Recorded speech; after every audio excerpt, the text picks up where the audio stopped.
নমস্কাৰ বন্ধুসকল, বিচিত্ৰ বসুমতাৰী চেনেলটোলৈ পুনৰ এবাৰ স্বাগতম জনাইছোঁ। আজি বহুত দিনৰ পিছত মই আপোনালোকক মোৰ গাহৰি ফাৰ্মখন এবাৰ দেখুৱাব বিচাৰিছোঁ।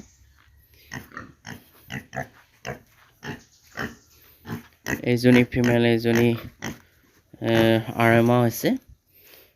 গ্ৰোথটো ইমান এটা ভাল হোৱা নাই।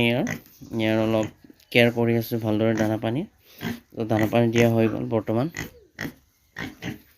আৰু এইফালে ইয়াতে বৰটো ৰাখিছোঁ মই। খুব ধুনীয়া আছে গ্ৰোথটো বৰৰ।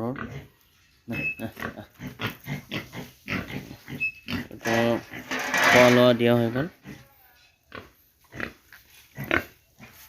আৰু এজনী ক্ৰছ ব্ৰিড হয়, ছাৰ্ভিচ দিয়া হৈ গ'ল। 15-20 দিনমান হৈ গ'ল ছাৰ্ভিচ দিয়া। গ্ৰোথটো খুব ধুনীয়া হৈছে।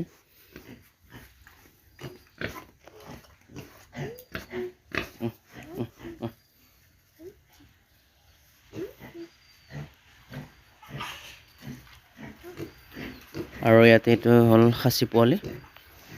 গ্ৰোথটো ধুনীয়া হৈছে। এইটো এমাহমান হৈছে, ধুনীয়া হৈছে গ্ৰোথটো।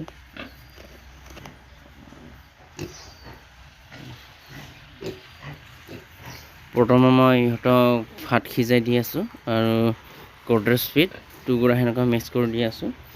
বৰ্তমান গ্ৰোথটো ভালেই হৈছে। এনেকুৱা আপোনালোকে দিব পাৰে দানা, এনেকুৱা চিষ্টেম ভাত সিজাই কিনে।